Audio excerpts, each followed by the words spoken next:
Le dernier temps, il va être celui du Shift Project. On en a parlé depuis ce matin. On a parlé des Shift Project, on a parlé des shifters. Alors le Shift Project, c'est très court. C'est un think tank, on va l'appeler ça comme ça pour un mauvais français, qui réfléchit.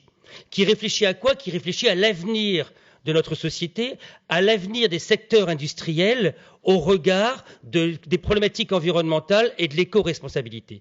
Et pour en parler, alors nous avions un binôme, je tiens à l'annoncer, Laurie Marot, qui est l'auteur du rapport du Shift Project Décarbonons la santé, et rapport qui a impliqué entre autres Clara Mourgue, et Laurie étant retenue aujourd'hui à Rennes, puisqu'elle est enseignante à l'EHESP, et accessoirement aussi d'ailleurs titulaire de la chaire Respect qui parle de santé environnementale, Clara nous a fait le plaisir de venir seule pour vous parler du Shift Project et de ce rapport. Et ça tombe bien parce que Clara non seulement était dans la boucle des rapporteuses, entre guillemets, mais elle est également étudiante. Ce qui fait que donc, vous me voyez venir, la transition, la transmission vers la jeunesse est bien là. Donc Clara, je ne vous présente pas plus, vous êtes vice-présidente de la transition écologie et santé environnementale à la NEF, et vous avez carte blanche pour nous parler du Shift Project. Mais non, je crois qu'ils peuvent rester là, nos amis. Sauf si vous voulez vous rester dans la salle. Non, elle n'est pas seule, elle n'est pas seule. Voilà, vous êtes soutenue, Clara. On est venu en équipe aujourd'hui. Du coup, pour passer les slides... Alors, il y a un petit truc qui s'appelle là, la zapette. Normalement, ça fonctionne. Pas, sauf si vous avez la même poisse que le professeur Lévy. Ça fonctionne. Allez-y. Alors. C'est bon, vous m'entendez? Oui. Voilà, parfait. Parlez bien du micro, mais pas dedans, parce que c'est pas Covid. Ah oui, sous la laissez. Donc bonjour à tous. Effectivement, je suis étudiante en 6e année de pharmacie à la faculté de Châtenay-Malabry, donc j'étais élève du professeur Lévy.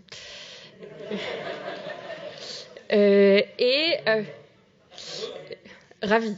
Vous allez voir que je m'occupe d'environnement, donc il n'y a pas de hasard. Je suis aussi en double cursus transition écologique à l'école des mines de Paris, en alternance dans un cabinet de conseil en développement durable qui s'appelle Primum Nonocere pour que vous connaissiez mes liens d'intérêt. Et donc, dans le groupe de santé du Shift Project et présidente en charge de la transition écologique à la NEF. Donc, ça fait des journées assez chargées. Et donc, on va commencer sur pourquoi faire un rapport santé et changement climatique. Tout d'abord, l'OMS l'a dit, le changement climatique, c'est la plus grande menace sanitaire à laquelle l'humanité est confrontée, notamment parce que vous le savez, il va y avoir des événements climatiques extrêmes, des inondations, des effets sur les cultures, des changements de propagation des vecteurs de maladies, et donc des effets sur la santé, des effets qui vont être durables et qui vont aussi impacter forcément les structures de soins. Parce que s'il y a plus de besoins en santé, nos structures de soins, elles vont être mises en contrainte. Un petit point sur qu'est-ce que c'est une vague de chaleur mortelle. Vous savez que pour régler notre température, on transpire. Et pour ça, il faut que l'air soit relativement sec. Donc, dans certaines conditions de température de pression, le corps humain n'est plus capable de transpirer. Et donc, on meurt. Et ce qui se passe, c'est que avec le réchauffement climatique, donc si on continue nos trajectoires de réchauffement climatique, il va y avoir des zones entières du globe qui ne vont plus être vivables, littéralement vivables, d'ici à 2050. Donc, c'est aussi ça qu'on veut empêcher. Enfin, ça, c'est les rapports du GIEC. J'espère que vous les avez lus. Il y en a 3 qui sont sortis cette année. Le résumé pour décideurs, ils font entre 30 et 80 pages. Mais c'est 3000 pages les autres, donc je ne vous invite pas pour le coup à les lire, c'est plus des encyclopédies. Qu'est-ce qu'on a comme objectif ? L'objectif, c'est rester sous la barre des 2 degrés, et ça implique, comme on l'a dit, une baisse de 5% par an, soit 80% des émissions. C'est ça notre fil conducteur, 80% des émissions. Vous savez qu'il y a donc 26 COP qui n'ont pas vraiment eu l'effet escompté, parce que là, le graphique qu'on voit, c'est plutôt une augmentation. Hein. La première COP, c'est dans les années 90.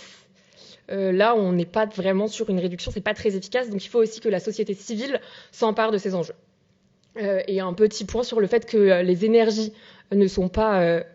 les énergies renouvelables ne remplacent pas les énergies fossiles, elles ne font que augmenter la consommation d'énergie, puisqu'on a une croissance de la consommation d'énergie et d'émissions de CO2.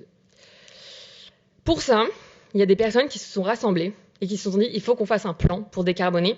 C'est pas seulement un plan pour la santé, c'est un plan qui est plan de transformation de l'économie française sur sur de nombreux secteurs, donc la mobilité, le secteur public, la culture, etc., etc. Et on a même, pas moi personnellement, mais l'ensemble du Shift Project, écrit un livre, le plan de transformation de l'économie française, pour régler ce problème de décarbonation. Qu'est-ce que c'est que le Shift Project? Donc, vous avez entendu Antoine parler des shifters. Tout d'abord, c'est un think tank qui veut parler de décarbonation de l'économie et des enjeux, la double contrainte carbone. Éviter de continuer à consommer des énergies fossiles parce qu'un jour ou l'autre, il n'y en aura plus, et éviter le réchauffement climatique. On s'organise de la façon suivante. Il y a des groupes de travail qui sont mis en place. On réfléchit, on mesure et on donne des stratégies de réduction. Puis après, on va faire du lobbying. C'est exactement ce que je suis en train de faire maintenant. Vous présenter les résultats. Et ce groupe, il est soutenu par 10 000 shifters, dont Antoine fait partie. Et donc, c'est comme ça que c'est organisé. Pourquoi un rapport sur la santé? Je le vois pas, mais comme ça. Donc, comme je vous le disais, c'est un secteur qui est doublement exposé au changement climatique, notamment parce que, je vous l'ai dit, il y a des impacts des impacts du changement climatique sur la santé, mais aussi parce qu'on est très dépendant des énergies fossiles. Et comme l'a expliqué très bien Antoine, s'il n'y a plus d'énergie fossile, bah, tout simplement, il n'y a plus de médicaments, parce qu'aujourd'hui, les médicaments, ils sont issus de la pétrochimie. Un secteur économique très important, c'est 11% du PIB, 2,4 millions d'emplois, et des chaînes d'approvisionnement qui sont longues, une continuité des services. Les hôpitaux, ça marche 24 heures sur 24, 7 jours sur 7, et un enjeu de résilience, parce qu'effectivement, ce qu'on vous disait, c'est que sans pétrole, plus de médicaments, plus d'électricité, plus de chauffage dans les bâtiments, donc des enjeux de résilience. Et enfin, le dernier point pour lequel on a fait ce rapport, c'est parce que le secteur de la santé, il a une responsabilité vis-à-vis de ses patients, et une responsabilité aussi vis-à-vis de la société. Maintenant, on va parler de l'étude. Alors, le périmètre de l'étude, c'est centré sur les patients, le parcours du soin du patient. Donc, on a pris en compte ce qui arrivait à un patient au cours de son parcours de soins, l'hôpital, les laboratoires pharmaceutiques, l'imagerie médicale, la pharmacie d'officine. Qu'est-ce qui est exclu du périmètre? C'est globalement les administrations. Donc, par exemple, l'assurance maladie, je vois pas ce qui est écrit. L'administration publique, etc. Notamment parce qu'en fait, il y a un rapport du Shift Project sur la décarbonation de l'administration publique. Donc, ça aurait été un double comptage. Il faut savoir que les médicaments, puisque c'est ce qui nous intéresse aujourd'hui, ils ont été pris, et l'industrie pharmaceutique, ils ont été pris comme des achats du service de santé. Et il y a un autre point qu'on a exclu, c'est le transport des patients. Un petit point sur les gaz à effet de serre. Alors, les gaz à effet de serre, vous connaissez certainement le CO2, mais il y en a plein, notamment le méthane dans l'agriculture.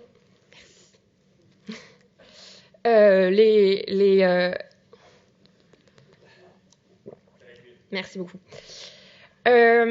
Excusez-moi. Le méthane, le protoxyde d'azote que vous connaissez dans les gaz médicaux. Tous ces gaz à effet de serre, on les convertit en équivalent carbone pour avoir une unité simple. Un petit point qui est intéressant pour vous, pharmaciens, le norflurane, c'est un des gaz de compression qu'il y a dans la ventoline, et son équivalent CO2, c'est 1430, ce qui signifie que quand vous avez une molécule de norflurane, c'est 1430 fois plus réchauffant qu'une molécule de CO2.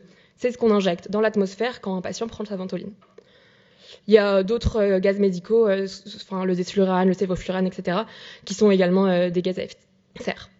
Un petit point sur comment on calcule les émissions de CO2.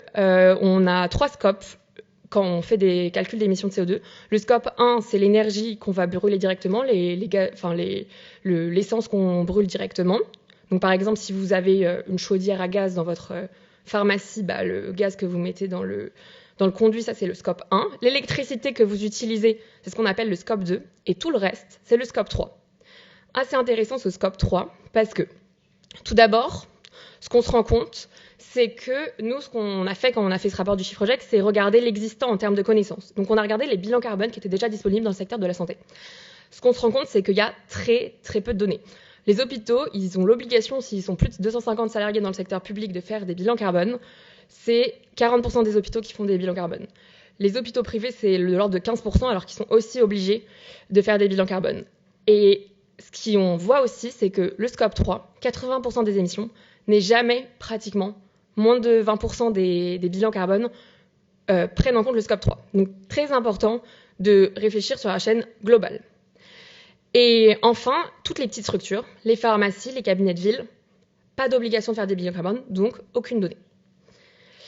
Un petit point sur comment on calcule les émissions de CO2 quand on veut regarder pour les médicaments, c'est ça qui va nous intéresser aujourd'hui. On prend les données, ce qu'on a pris, c'est les données de consommation de l'adresse, donc en valeur monétaire, des facteurs d'émission qui sont issus des travaux de l'ADEME. Intéressant de se poser la question d'où viennent ces facteurs d'émission. Le travail qui a été fait, il est issu du NHS et ils prennent les émissions de gaz à effet de serre qui ont été publiées par l'industrie pharmaceutique et ils le divisent par leurs bénéfices. Sauf que, très clairement, les industries pharmaceutiques, elles ne sont pas du tout transparentes sur leur gaz à effet de serre. Donc ces facteurs d'émission qui sont utilisés, ils ont une grande incertitude, c'est plus de 80% d'incertitude. Et ouais. Les résultats. L'empreinte carbone du secteur de la santé, c'est 47 millions de tonnes de CO2. C'est pas du tout négligeable, c'est de l'ordre de 8% des émissions de la France. 85% de ces émissions, c'est issu du scope 3, donc comme je vous disais, c'est les émissions qui sont indirectes. Et l'achat de médicaments et de dispositifs médicaux représente plus de 50% des émissions du secteur de la santé. Donc c'est pour ça aussi que je suis là aujourd'hui. Et enfin, toutes ces émissions, elles sont largement sous-estimées, notamment parce qu'on n'a pas pris en compte les transports des patients et parce qu'on a des indicateurs qui sont limités sur certains aspects. Donc, un peu plus de détails sur ces émissions. Donc, ce que je vous disais, c'était les médicaments, 33%, les achats de dispositifs médicaux, 20%, et ensuite, les transports, l'énergie, donc électricité et combustion, puis après, il va y avoir l'alimentation, les déchets. C'est l'ensemble des émissions du secteur de la santé. Donc l'idée de ce rapport, c'était de dire il faut qu'on réduise de 80% nos émissions d'ici à 2050. Quelles seront les émissions du secteur de la santé si on ne fait rien d'ici à 2050? Ça augmente légèrement, parce que accroissement de la population. Et donc on a fait un ensemble de mesures, des mesures sectorielles, mais aussi des mesures transverses, pour réduire ces émissions, et on atteint une réduction de 30%. Je vais un peu détailler les propositions pour particulièrement la pharmacie. Donc, c'est ce que je vous disais. Donc déjà, quels sont les prérequis pour cette action? Les prérequis, ça va être la mesure, donc rendre obligatoire la mesure des émissions de gaz à effet de serre sur l'ensemble du scope. L'importance de la formation aux enjeux énergie-climat, c'est aussi pour là que je suis aujourd'hui, on en reparlera à la fin de la présentation. Il faut former en formation initiale, aux enjeux climat, à la résilience du secteur de la santé. Et il faut aussi former les personnes qui sont déjà en activité. Parce qu'en fait, si on forme maintenant, moi, vous ne serez jamais formés. Et donc, ça veut dire que quand le GIEC nous dit on a 3 ans pour agir, il faut aussi former les professionnels qui sont déjà en activité. Ensuite, des mesures transverses que je ne vais pas détailler, mais elles sont nombreuses. Puis, j'arrive pas à les lire de toute façon. Mais globalement, l'idée générale, ça s'inspire du système anglais. C'est un pilotage national avec une stratégie nationale transverse avec plusieurs institutions, le ministère de la Santé, le ministère de l'Économie, la décloisonnement et l'interprofessionnalité et bien sûr des nouvelles législations. Pour ce qui est des mesures spécifiques. Mesures spécifiques, là, c'est pour les médicaments. Notre première mesure, c'est conditionner les AMM ou les marquages CE dans le cas des dispositifs médicaux à une évaluation d'empreinte carbone. Aujourd'hui, quand on fait le bilan carbone d'un hôpital ou quand nous, on fait le bilan carbone de la santé, c'est un facteur d'émission qui est moyen. Et du coup, on n'a aucune idée à médicament équivalent, quel médicament est le plus carboné que l'autre. Et donc, à bénéfice médical équivalent, le pharmacien ne peut pas faire un choix éclairé. Donc ça, c'est la première mesure. Il faut mettre en place des politiques de suivi des médicaments qui sont inutilisés. Les MNU, vous les récoltez à l'officine. On ne sait pas quel est le MNU qui revient le plus à l'officine, alors que ce serait très intéressant de savoir lequel se retrouve le plus dans la poubelle pour être ensuite brûlé, pour ensuite pouvoir mettre en place des stratégies.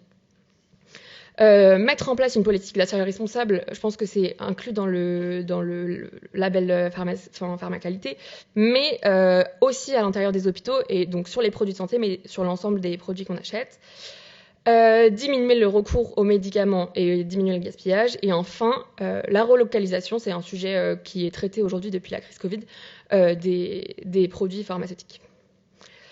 La question, c'est où se cachent les émissions de gaz à effet de serre l'empreinte carbone des médicaments.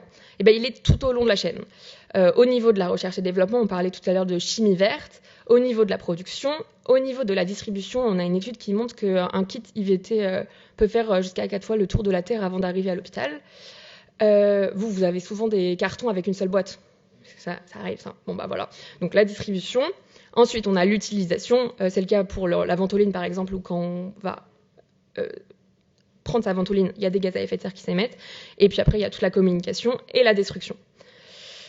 Un petit focus sur les 2 classes de médicaments. Donc ce qu'on disait, c'est que les médicaments chimiques qui sont issus de la pétrochimie, on a essayé de regarder les publications sur d'où venaient ces émissions. Il y a 2 sujets. Le premier, c'est que les médicaments chimiques qui sont issus de la pétrochimie, mais aussi qu'il y a beaucoup d'étapes de synthèse avec beaucoup de solvants organiques qui sont eux aussi issus de la pétrochimie. Donc il y a du travail à faire de chimie verte et aussi de éco-conception, comme le disait le professeur Lévy, de comment on produit ces médicaments. Et il y a un autre enjeu pour les médicaments biologiques qui est énergétique. En fait, dans une centrale de production de médicaments biologiques, c'est surtout l'énergie qui compte. Et donc, si le médicament il est produit en Chine où le mix énergétique est extrêmement carboné, ce sera beaucoup plus carboné que si on le produit en France ou au Canada, où le mix énergétique va être moins carboné grâce aux énergies renouvelables et au nucléaire. Donc ça dépend des médicaments et ça dépend de l'industriel finalement. Donc je vous ai parlé des mesures pour les médicaments. Il y a des mesures pour l'ensemble des secteurs, pour les transports, pour l'alimentation, pour les déchets, mais j'ai pas le temps de les aborder aujourd'hui. Toutes ces mesures, est-ce que ça suffit à notre réduction qui est notre ligne rouge de moins 80%? Eh bien non, malheureusement ça ne suffit pas. On atteint moins 50% à peu près. Et il nous reste 13 millions de tonnes de CO2 à atteindre en 2050 pour respecter les accords de Paris, rester en dessous des 2 degrés, rester en dessous de nos vagues de chaleur extrêmes. On en aura de toute façon. Ouais. Et donc là, l'idée, c'est de dire il nous faut un système qui est résilient, un modèle de santé qui est soutenable, qui est capable de résilience et de sobriété, et qui est aussi capable de garantir la santé des populations sur le long terme, et donc aussi quand on n'aura plus de pétrole un jour. Il y a quelque chose qui est très intéressant avec le secteur de la santé, c'est que les mesures pour décarboner, elles sont souvent bénéfiques pour l'environnement. Si vos collaborateurs ils viennent en vélo au travail, ils vont pas émettre de gaz à effet de serre, ils vont pas émettre de microparticules, et en plus, ça sera bon parce qu'ils seront moins sédentaires.